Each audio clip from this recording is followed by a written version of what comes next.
just like a friend from back home. This is your Filipino radio experience in Las Vegas. PHLV Radio. PHLV Radio.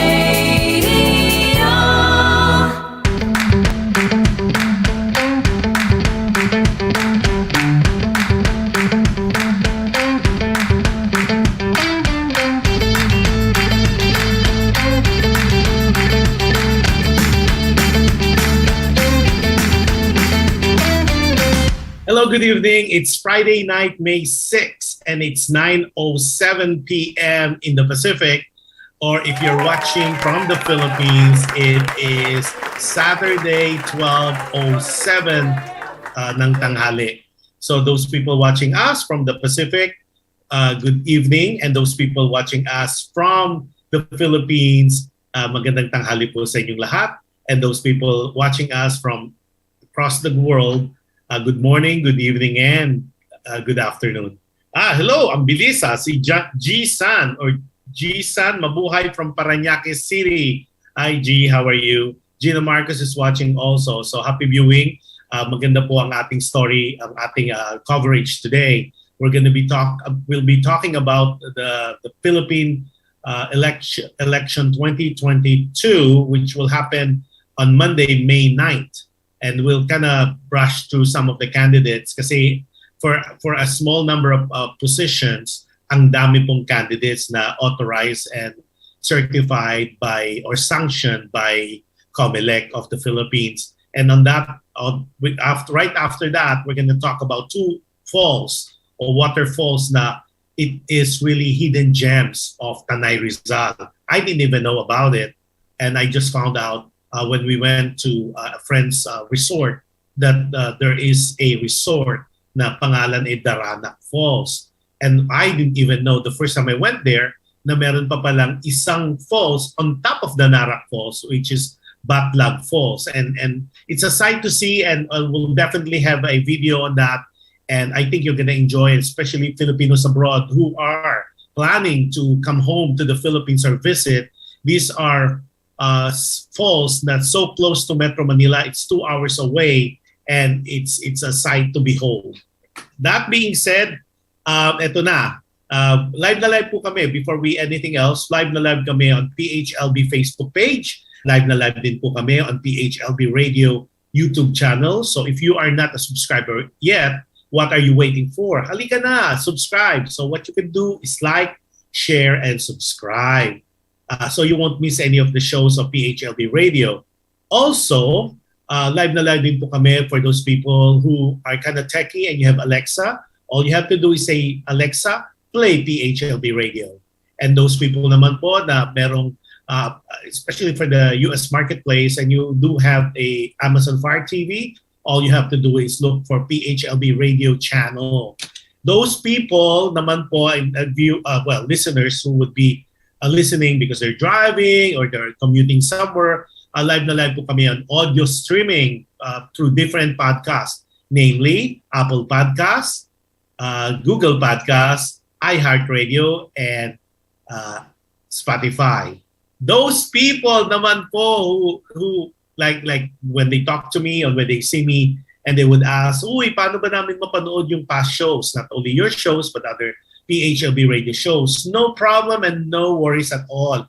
Lahat po ng shows na ginawa namin, even yung past shows po, regardless, ay nasa YouTube channel po ng PHLV Radio, or you could always definitely go to our website, which is www.phlvradio.com. Yan ang ating a little advertisement po ngayong araw. Now, ito po yung ngayon. Dito sa Philippines, dito po ngayon ay Saturday. So medyo tapos na po ang kampanya.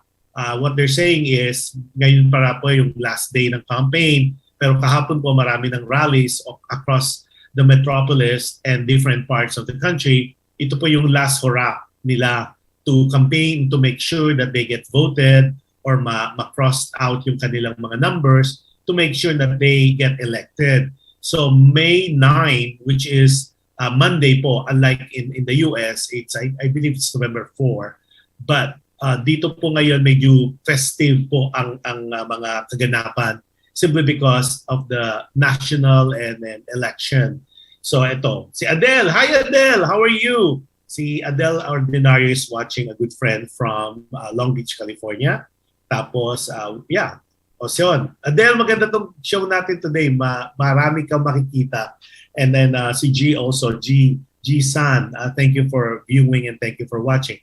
Okay, a lot of you are asking, sino ba yung kumakandidato? Kasi we're only seeing the prominent people. Like for the presidency, lagi natin nakikita yung of course, si Bongbong or BBM, at saka si Leni Robredo, tapos narinig rin natin si Isko Moreno, narinig natin of course si Manny Pacquiao, at saka si Ping Lacson.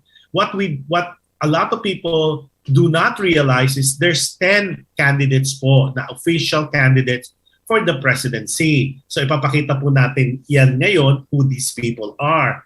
Kasi sadly, ang na-highlight lang po lagi are the 5 prominent people. Yung iba po medyo nasa sideline. Kung sa pelikula, na-highlight po yung mga bida, yung mga hindi masyadong bida ay medyo nasa isang tabi. Pero officially po, 10 candidates po for presidency. So let's show them. Yan po. Okay, I'll just go with that. And it's arranged in alphabetical order and based on the number, yung kanila pong number sa balota. So it's Ernie Abella, tapos si Lodi de Guzman, siya po yung labor leader. Tapos of course, number 3 is Isko Moreno. Then Bert Gonzalez. And then of course, number 5 is Ping Lacson. Number 6 po is si Magondato. Tapos number 7 po ay si Bongbong Marcos. And 8 is si Montemayor. 9 po si Manny Pacquiao. At number 10 po sa balota is Leni Robredo. Like what I said, sadly po, ang nakikita lang talaga natin na nako-cover ng news, yung pong top 5. Si Bongbong, si Leni, si Isko, si Pacquiao, si Manny, at si Ping Lacson. So there's 5 other candidates po na panaka-naka or sometimes nako-cover din po sila. So it's talagang pukpukan po. Now, if you ask me, what is the scenario right there? Well, it is interesting because, of course, Filipinos abroad, we can still vote. Siyempre po, nauna yung voting ng Filipinos abroad across the world. Pero po, hanggang tomorrow po, hanggang May 9, Monday po ang botohan. So, that being said, ang nanunguna po sa lahat ng survey as of kahapon is si Bongbong Marcos po. Nag-average siya between 56 to 58% when it comes to voters preference. Si Leni na po ay nag-average po ng between 18 to 20%. So the rest po, like si Manny medyo nakapasok kasi number 4 po siya sa survey. Ngayon siya na po yung number 3 na medyo sa survey po to naungusan niya si Isko Moreno. So naglalaro po siya between 10%, si Isko is 8 and Ping Lacson is naglalaro sa 5%.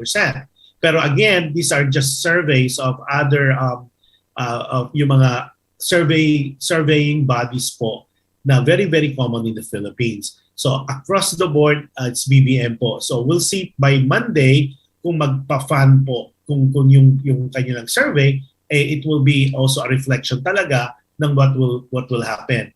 As of today, there's 66 million registered voters so sa Pilipinas. So 66 million po ang naka-registered voters. So give and take, a lot of times historically, hindi po naman nagiging 100% ang turnout. So most likely, according to some expert, it will be between 60 to 80% turnout po of the 66 million. Okay. Now naman po, let's show yung vice presidency po. The vice presidency, kasi po ang na-highlight lang talaga among the candidates is of course, si Sara Duterte, si Tito Soto, at saka po si Kiko Pangilinan. Pero there's other 9 candidates po, namely, and this is according to their number po sa ballot. Si Lito Atienza is running under the banner, of course, of Manny Pacquiao. Si Walden Bello, si Rizalito David, Pangatlo po, number 3 siya sa balota. Sara Duterte is the running mate of Bongbong Marcos. Tapos si Lopez is number 5. Si Willie Ong is the running partner naman po ni Isko Moreno. Then Kiko Pangilinan is the partner naman po ni Leni Robredo and he's number 7 sa balot. Tapos si Charlie Serapio is number 8 and Tito Soto naman po ang running mate naman po ni Ping Lacson. So based on the survey po, as of yesterday, on all the surveying companies like SWS, tapos yung iba pa na mga surveying bodies, ang nangunguna po sa survey, of course, it's just the survey. Based on that, is si Sara Duterte po by a mile of 56%. Nag-average yung 56 to 58%, just like yung running partner niya si Bongbong Marcos. And ang next to that po is si Tito Soto at 18%. The rest po are not as significant. Si Kiko Pangilinan is placed third pero nasa 12% po siya, average. Okay, so we will not know exactly kung sino po talaga ang ihahalal until Monday, which is May 9 in the Philippines.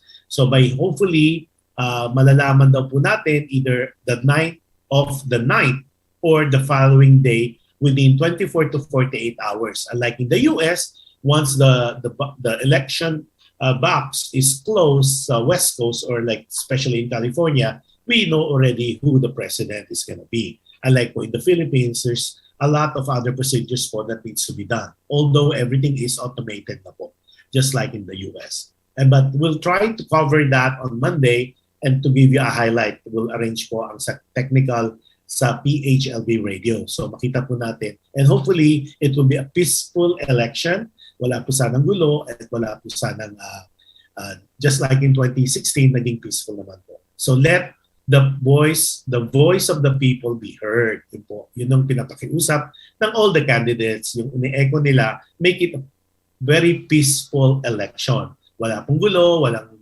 kung ano-ano mang rally, dahil po it is important na marinig po ang tinig ng mga mamayan. Now, yung isa pong quite quickly lang po na i-cover namin ay yung pong senator. There's 24 senator slot po in the Philippines, but every so often, 12 lang po talaga ang na-elect. Parang hindi po the whole 24 ang papalitan. Nag-overlap po siya. Meaning, right now 12. So the following election naman, 12 ulit. So that being said, there's 60 plus senators running for public office. And we'll show them to you quickly. Yun po yung ating coverage for the election 2022 sa Philippines. So there's 60 plus po. Mga 64 yata po ang nagra-run sa ito po. Ang ginawa na po namin and based on, and thank you to different news agency na nag-provide po sa amin. Like kay Lacson Slate po, si Lauren Legarda, si Cayetano, tapos yan po. Lahat po sila nandyan. There's 64 of them po. That's Lacson Slate. Hindi ko na po babasahin kasi marami po. Including si Rafi Tulfo is part of the Lacson Slate. Okay, yung next naman po natin, we got the slate po ng mga leading candidates po based on survey. Okay. Yan po. Ito naman po yung senatorial lineup ni Manny Pacquiao. Dito po si Jojo Binay. Tapos yung mga adapted po. Tapos nandiyan si Jesus Cordero. Tapos of course si Joel Villanueva. Rapid tool po rin po. Kasi may mga, dito pala sa Pilipinas, pwede kang mag-adapt ng senatorials. So yung iba po parang nagko-crossover depending on the platform that they are presenting to the public. So yun po. Ang next naman po natin na senatorial slate, I see, let's see what Johan will be showing on TV. So ang nangyayari po kasi, for example, a candidate like si Rafi, he could be adopted in different. Ito po yung PDP laban. You have to remember, nagkagulo po sila within the Cusi faction at saka yung Manny Pacquiao faction. Pero ito po yung kanilang senatorial slate for 2022. Nakikita niyo po si Rodonte Marcoleta. Siya po yung one of the only one really that who withdrew his candidacy as senator. Siguro po nakita niya medyo mababa siya sa survey number, so he decided to withdraw he decided na mag-withdraw na lang po. Dito rin po si Ray Langit is included, si Gringo Honasan is included. At tapos nandiyan po si Robin Padilla is running as well as senator. Tapos yung po yung we're still waiting for yung kay ano naman po, ipakita yung kay Lenny Robredo at saka kay BBM. Okay. Yung next po ipapakita natin ay, so this is getting interesting. Yan, kay Isko Moreno po slate, tatlo lang po ang kanya. Si Carl Balita, si Samira Gotok, at saka si Jopet Sison. Yun po ang kanyang pinopromote sa kanyang slate. So the next one, 2 more slides, and then we're gonna go have fun with the gems of Tanay Rizal. So doon po sa mga nagtatanong, yun po ang mga lumalaban temporarily po. Ipapakita po natin yung 2 other slates. Yan po, ito yung kay Robledo and Pangilinan slate po. Dito naman po, nandito pa po si Laila De Lima, nandito rin po si Chis Escudero, Dick Gordon, si Trillanes is here too, at tapos yung mga prominent po, at saka si Subiri is there too as well. Okay, and yung pinaka last but of course not the least ay yung group naman po ni PBM. Okay, and they call themselves the Uni Team. Yung kaya sa kanya po, remove na po niya si the Rodante Marcaleta, nag-withdraw na po. Si the very controversial Larry Gadon, si attorney, si Senator Mig Subiri is there. Tapos si Mark Villar. Tapos okay, si Harry Roque is there too. At saka of course, nandyan po si Gibo Teodoro. Based po sa mga survey po, ang nangunguna sa survey sa senatorial slate po, again, it's a survey, is si Rapi Tulfo. Second po si Mark Villar. Pangatlo po si Lauren Regarda. Pang-apat po si Robin Padilla. And the rest would be discussed sa siguro po next week para malaman po natin yung trend na nangyari sa election sa May 9. So if you have not voted sa mga Filipinos abroad, please do so because it is important that your voice be heard. Sabi nga po nila, huwag kang magreklamo kung hindi ka bumoto. And exactly for those people in the Philippines, please do vote, exercise your right. Karapatan nyo po to vote, especially if you are registered.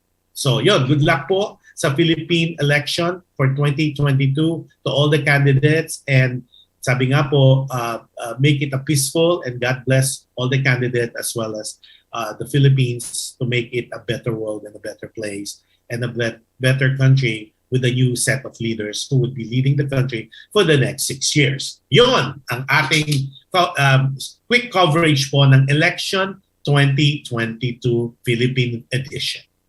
Yun, ngayon po, segue na po tayo kasi alam po Filipinos abroad dahil wala na po ngayong requirement, wala na pong you call that a quarantine requirement. Unlike po before, you need to either quarantine for 5 days, 7 days, and 14 days. Those were all taken out. So free for all na po. You could go anytime to the Philippines, and it's so easy. Kaya lang po, I was told that the airline prices ng mga airfares ang tataas na po. So I guess they're trying to recoup all the losses that they had for the past 2 years. So that being said, medyo checkin nyo lang po ang mga website ng different airlines or you go to your travel agent for the best price. So wala na po ngayong quarantine requirement. So when you arrive at NAIA, Ninoy Aquino International Airport, dire-diretso na po kayo. After you clear the immigration and customs, dire-diretso na po to either to your home or to the hotel of your choice. Or if you're staying in a hotel. If not, you could go to the provinces. Open na po lahat ng ports and airports, especially in the next few weeks. A lot of people po are asking, baka naman magkaroon ng surge after election. That we don't know. And we will definitely, PHLV Radio will definitely share that information as they become available. Yon. So, yung first po na iyaano natin, this is so interesting because when I went to a friend's resort, the Q11 private estate in Tanay, Rizal, I was really surprised kasi I heard about it. A lot of Filipino movies as well as teleseries were filmed in this particular falls. Meron pong waterfalls na napakaganda na 2 hours away from Metro Manila. So it is located in Tanay, Rizal, and it is called the Narak Falls. And we'll show the video we took on that, on how beautiful. At ang nakakatuwa po, and I'll do the voiceover, ang entrance po for the Narak Falls is 50 pesos. So kung 50 pesos po converted to US dollars, it's $1. Yan po. Ito po yung what you're seeing right now is where you could park, either your car, whatever po type of vehicle you could go. And it's not hard to get in. It's really very safe. It's very conducive po, at ang road po, even though not cemented, on the way to the falls, maganda po siya at sementado naman po. So it's really, really safe. Yan po pinapakita namin sa inyo, ang entrance fee. It says their adult is 50 pesos. And then of course they have the protocol that you still need to wear masks and the rules and regulation. And ang maganda po kasi, it's well lit, maganda po, pero they close at 6 in the evening. They open at 8 and they close at 6. Yan po. And it's again, like what I said, it's located in Tanay. Okay? So yan po. Pinapakita yung mapa po. And this is the mapa that, like when you go into that gate. And it's really surreal kasi it's close to nature, very fresh, very cool. And so this is what we're showing right now is the bridge going to the falls. So ito po, I think you've seen this in so many movies and so many teleseries, this particular bridge. Okay? Now, on both sides of the bridge, that's the river. Makita niyo po yung river that came from the falls. So this part po, dun sa mga tao, they normally would hang in here to kind of parang mag-double lang sila sa water, cool water, hindi po siya mainit at hindi rin po siya malamig. So yeah, in both, while you cross the bridge, that's the view you would see.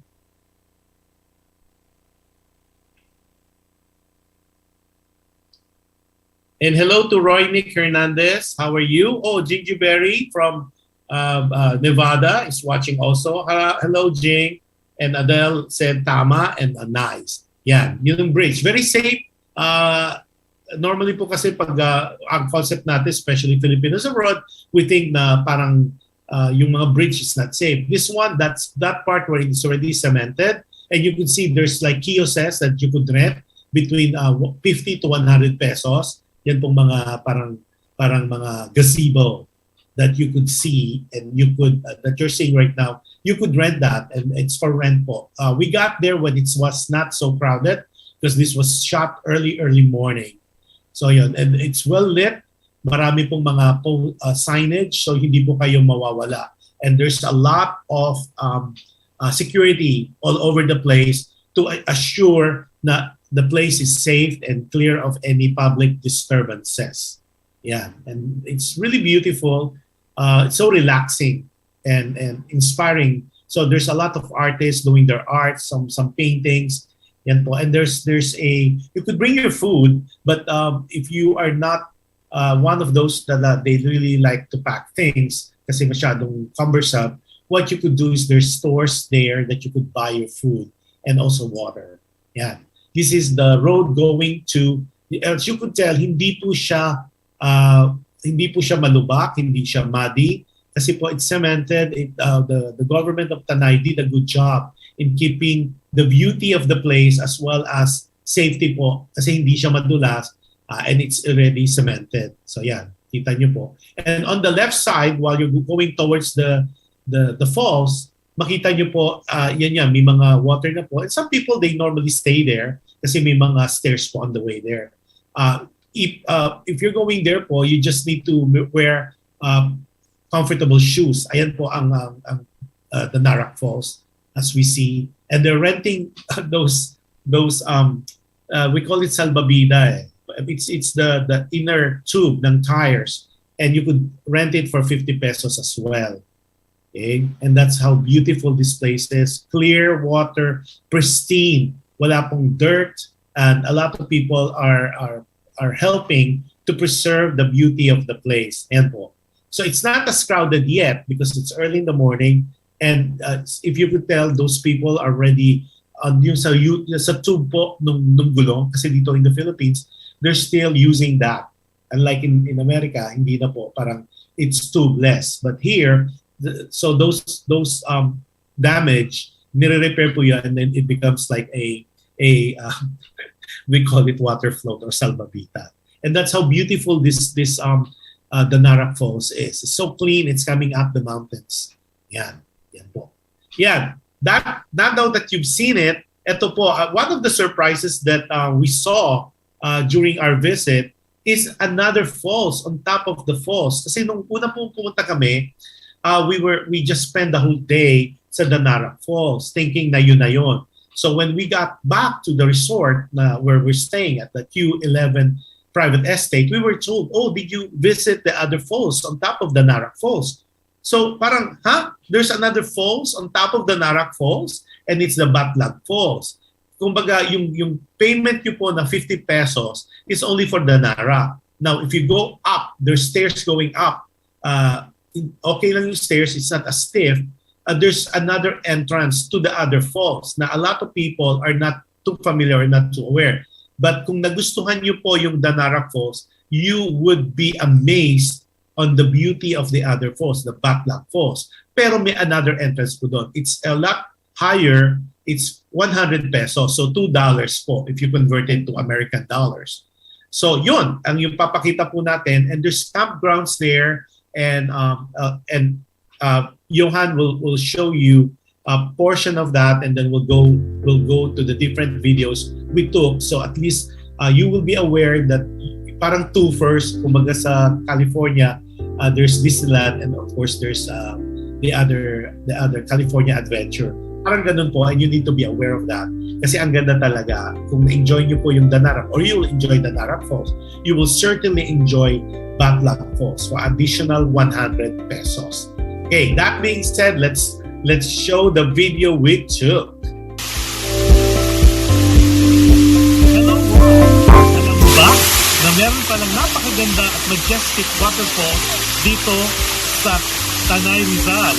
And you could find it on top of Darana Falls.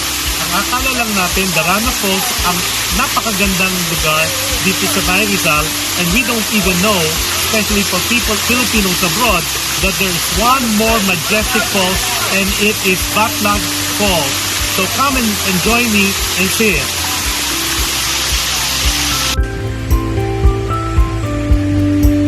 Yan po. As we see, adult is 100, children is 50 pesos, and you could do an overnight for 200 pesos. There's cottages which will show, and it's for 300 pesos. Rental po yun, and a table for 200 pesos. Pero additional po, and for the life best, if you want to rent, I don't know why you would rent kasi po ang babaw ng falls. Unlike with the Narak Falls. Yan po. If you could see, yung nasa baba po niyan is the Narak Falls. So you kind of go up sa side, going up towards the mountain, and that's how the view looks like po. When you look at that, yan po yung entrance that you need to pay 100 pesos. That's the bridge that leads to Batlag Falls. And yan po yung pinakita namin earlier. That's the river created or coming from the Narak Falls. And there's a bamboo bridge separating the Narak going towards to Batlag Falls. Yan. And it's safe. It's safe, and it's Instagrammable as well. Sabi ni CM Bendy, ganda. Sabi naman ni Adel Ordinario, wow. Sabi, babalik kami uli diyan. Meron palang nakatagong ganda sa Danara. Well, CM, hindi siya Danara. But nasa taas siya ng Danara Falls. So yun nga ang lot of times na hindi nila nakikita. So yan, medyo stiff lang yung lugar. Kasi when you go up that, may mga pockets of water as well. Pero super ganda talaga. Instagrammable. So ang daming mga taong gusto mag-selfie to there. So yun, makita nyo yan. So makita nyo, it's like going towards the forest, pero very safe kasi like what I said earlier, there's a lot of security people as well as guide. So as you cross the wood bridge, ito po yung campsite. You could tell there's tents there, and you could bring your own tents. Like you could for 200 pesos, 300 pesos, you could do an overnight. So very clean po yung place. What you're seeing right now is the campsite. So look, there's no garbage that we normally see in a park. Okay, this one, it's well kept, and there's some tables there that you could rent for 200 pesos. So this is good picnic ground for families at saka yung mga dabarkads who would like to do that. Tapos yung mga nakita yung green bags, those are the trash na nilalagay po. Ayan, tapos yun po yung mga guards. The guy in yellow is one of the guards. And you could see may mga steps po going towards the Batlag Falls. Ayan. Ito po yung Batlag Falls. Look how shallow. Hindi po siya malalim. Unlike with the Narak, na talagang you need to have a salbabida or yung floater. Dito po, wala siyang salbabida needed. So makita niyo po, and that's how beautiful it is. Clear, just like with the Narak Falls. Ito po yung talagang unang babaksakan ng waters coming from the mountain.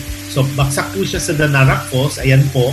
At saka hindi po siya crowded kasi again, a lot of people are not even aware that there's another falls on top of the Narak Falls. Yan. And ito talaga, mababa lang po talaga. It's like hanggang to your waist lang. And you could walk around that. Wala pong mga areas na malalim. That's why hindi po siya maraming tao. One, maybe because of the price. It's additional 100. So parang to go into the Narak is 50 pesos. Then to go into Batlag Falls, it's additional 100 pesos. So yun. So ang ganda po talaga ng lugar. Now, we're showing you naman po the different things or locations you could see in Tanay. Tanay is a booming city po ngayon in the Philippines because it has the same feel of Tagaytay. Very cool, very cold. Yung cool breeze po, as if you're going into Baguio, hindi po siya mainit, and then you would know about these beautiful places that you could visit in Tanay that they have developed. Hey, June Bayaton is watching, my good friend from Cebu. Maayong buntag sa iyo na tanan. Okay, sabi ni sino pa mga na-miss ko. Yan, so ang dami pong makikita sa Tanay. Ayan naman po. Like, this is on our way back na. So remember earlier on the way in, so parang there's only one place to go in and to get out, and that is through this bridge. Yan. So makita nyo how safe it is. Yan. So medyo when we were filming this, medyo na-hold po namin yung tao mga magpo-cross sa bridge to go back to their cars. Yan po. So, kanina nakita nyo on the way in, now naman po you're seeing on the way back. And so, the cars are very safe. They have tons and tons of guards. Ayan po. Ayan, si Manong, talagang sabi niya, uy, pa-shot naman para makita ko perpetually sa video. Yan po ang entrance. Tapos ayan po yung pinakita namin when we first started. Yan po ang fees. Like what we said, children is 50, adults is 50. Picnic shed is 300. Tapos yung tables po is 200. Now, you got to remember, that is the fee to go to the Narak Falls. But you cannot go to the Narak to Batlag Falls without passing through the Narak. So meaning, you pay 150 kasi 50 pesos to go to the Narak Falls and 100 pesos to Batlag. Hindi po kayo pwedeng mag-shortcut to go to Batlag agad because yung way po to Batlag Falls is through the Narak. Yan, para klaro. So if you ask me, I know may nagte-text agad, so magkano yung total fee? The total fee for an adult is 50 to go into that gate and then additional 100 to go to Batlag Falls. Now, you would tell me, a lot of people are texting me now, safe ba? Like what I said earlier, safe na safe po at that the GLU, local government units po are very welcoming for tourists, Filipinos abroad, mga balikbayan po, to enjoy the beauty of Tanay. And the good thing is, The weather is very cool. There's a lot of resort that you could do an overnight. And if you are that type that very into camping, there's good camping ground also within that vicinity. Now, kung hindi naman po kayo, you want to spend the whole day there, what you could do is also there's some resorts which we will cover in one of our shows. Yung mga different resorts around that area that you could pay for a minimal fee. May mga economy places po where you could stay. Then there's also 3 or 4 stars hotels or resort that you could also stay, and we will cover them in the next show. Now, yung sa lalim naman po, if you have children, I would suggest enjoy niyo yung Batlag Falls because masyado po siyang mababaw for you to worry about your kids or children's safety. But if you are a swimmer and you kind of want to take risks, medyo malalim po ang Dararak Falls. So there's 2 falls. One is the Dararak Falls, which is very common and very popular among Filipinos, especially in the Philippines. But for us Filipinos abroad, we are not even familiar. Alam lang po natin, most of the time is Pagsanghan Falls, which is in Laguna. There's 2 actually in Tanay, Rizal. So, and to me, being living Filipino abroad, visiting the Philippines, I was taken aback for its beauty and its splendor na meron pala ganon 2 hours drive lang from Manila.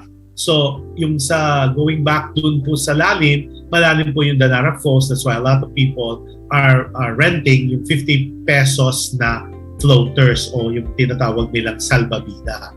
So, those are the inner tube. Malinis po, inner tube of the tires. Kasi unlike in America, we don't see those anymore.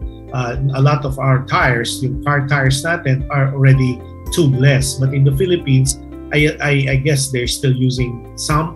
It's still available. That's why very, very, alam niyo naman ang Filipinos, we're very creative. So instead na itapon or siguro i-recycle, nakahanap pa sila ng ibang way of making use of that salbabida. Okay, now, doon sa man po sa nag-aas, would it be possible to go directly to the other falls? No, like what I said, hindi po. You have to go past the Dararak Falls. You don't have to go and swim at the Dararak. What you could do is you go to the gate, cross that bridge, and then go to your left, leading to Batlag Falls. That you could do. But if you are smart, since you already paid 50 pesos, enjoy nyo rin po muna yung Dararak Falls. Maybe spend your half day at Dararak, and then once it gets crowded, then you could go on your way up on top of the Dararak Falls to Batlag Falls for additional 100 pesos. Yun ang aking tips po, yung travel tips namin sa inyo sa Alam Mo Ba with Jush Andowitt. Now, you guys are asking, yung kino-cover po namin are kind of different topics because that was really the intention of the show. Not only because a lot of some of your people are, wala ka na bang mga celebrity na i-interview? There's a lineup po hanggang August, but we're trying to make it like variety, and we want to make sure there's a good mix because again, this show was created to inspire and motivate people and to showcase the beauty of the Philippines, the world-class talents of the Filipinos, so we could all be proud to be Pinoy, proud to what we have accomplished. We cover already businesses, we cover different businesses around the Philippines and in America or in other parts of the world. There will be more at stake po and more shows upcoming that we will be featuring more of this. It's not only the success story, but our intention is really to help promote them. At the same time, people to be aware how they are made, how they're created, how the safety precautions that are being put, and also the protocols that they follow to make sure that all this quality are top notch and they could be safely consumed by us clients. Okay? And then sa mga artists naman po, we're covering them to make sure also that they will be known world class and they would have they would have the ability to be seen in the world globally. Okay? Si Adele Ordinario sabi niya, lots of green plants. Yes, Adele, this particular areas, ang dami-dami po talagang greeneries and some of them are really for sale kasi especially those people who are plantitos and plantitas. Yun. So yun po, medyo short yung ating show today simply because marami pong happenings happening in the Philippines that we'd like to cover. There's a lot of rallies going on. Rallies na peaceful rallies po because it's their last salvo to get votes, to gather votes and to sway votes to elect them and to pick them among the other candidates. Now, just to go back lang po quickly, for the election po, where it is now open for the presidency to replace Rodrigo Roa Duterte, who's been the president for the past 6 years. Then also the vice president, who happens to be Reni Robredo, and she's now currently running for president. Then, of course, there's the 12 senators who will replace the first part of the senators, the 24 senators. And of course, there's the other party list. Okay, on the party list, super dami po, 150 plus po sila. And just to let you know, if you're not familiar with it, you could only vote, one vote per party list, meaning isang party list lang among the 150 plus party list, you're only allowed to vote for one. So make a good choice po kung sino po ang inyong ibobotong party list. Kasi meron po 66 seats available para sa party list, and each party list po, there's 3 to 5 nominees. So meaning, kunyari ikaw yung top party list na nanalo, you are allowed to occupy at least 3 seats. So doon po nababawa. So talaga pong it's pukpukan. Okay, talaga ngayon.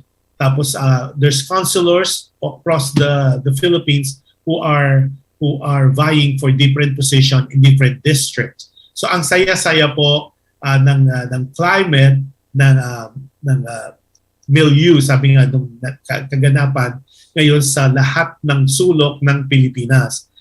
Whether you are a Marcos supporter, Isko supporter, Pacquiao supporter, Leni Robredo supporter, Ping Lacson supporter, and the other candidates, ang saya-saya po, and you could see banners and streamers. We'll try to take a video of that siguro later today and to show you it's very festive. The election here in the Philippines is a lot, most definitely different from the election that we see outside of the Philippines. The banners are everywhere, every nicks and crannies, every walls, every post.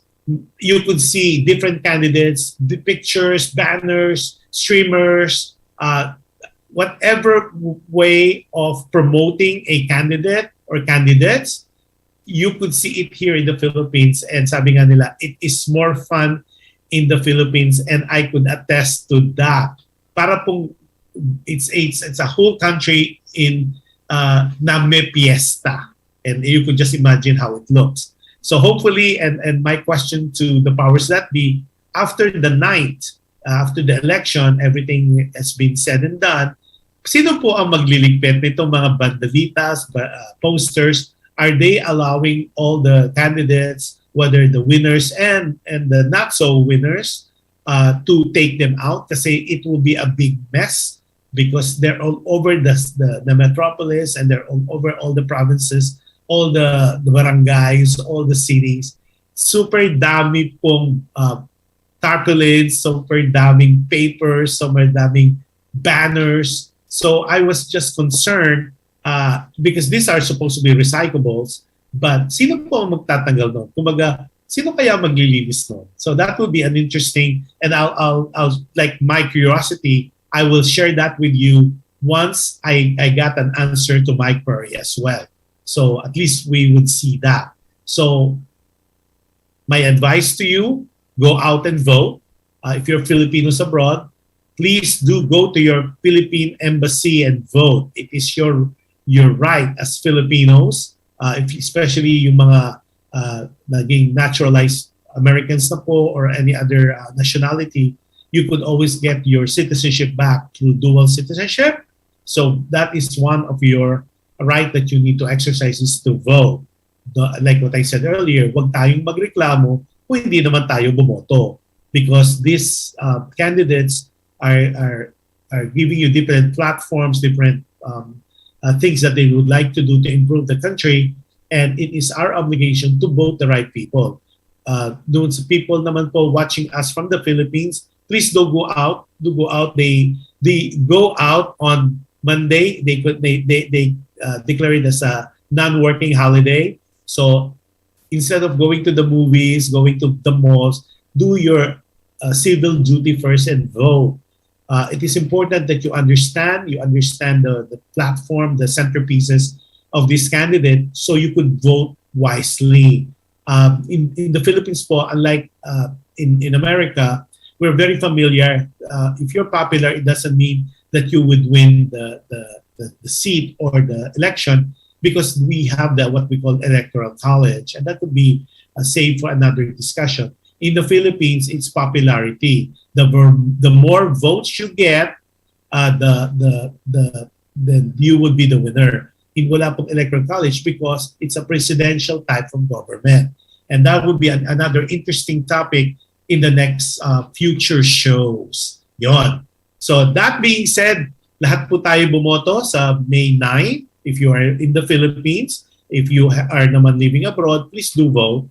If you're registered, of course. Now, ang lagi ko pong sinasabi before we close any shows, magandang salamat po sa walang sawa, unceasing support of, alam mo ba, with Jush Andowitt and dear Kuya Josh, Ate Jen, and of course with all the shows that we are giving to you through PHLV Radio and to its owner, Johan. Maraming salamat po. I'm at a loss of words for your unending support po, continuous support of our shows. Now, for those people naman po that will be tuning in, you have to have please do subscribe to YouTube channel so you won't miss any of the shows. Again, to close the show po, it would be my advice, and it is always my wish, is for us to be kind. You can never go wrong with kindness. And if you do any act of kindness to other people, it's pretty guaranteed it will come back to you in so many ways, in so many times. And with that po, magandang araw sa inyong gabi. Good morning, good afternoon, and good evening. Happy viewing to everybody who will be watching us on replay and who will be sharing. Thank you for all those shares that you've been doing for this show. God bless us all, and God bless the Philippines, especially this coming election. And may the better man or better woman win the presidency. Teka po. Si Makoy Marcos and Traditions watching. Tapos sabi naman ni Adele, likewise, take care as well. And definitely, I will see you soon, sooner than what you think. Okay, magandang tanghali po, and God bless us all, and good night, good morning, and good evening. Enjoy viewing. Bye-bye. And be safe. Continue practicing safety protocol. Bye-bye. See you tomorrow for my next show. Oh, my next show pala. My next show tomorrow, ang title po is Paano Ba Ang Mangarap? Okay, for Dear Ate Jen, Kuya Josh, ang title po ng episode namin tomorrow, Paano Ba Ang Mangarap? Yon. O daw, totoo na to. Goodbye po, and God bless us all. See you tomorrow. Bye-bye.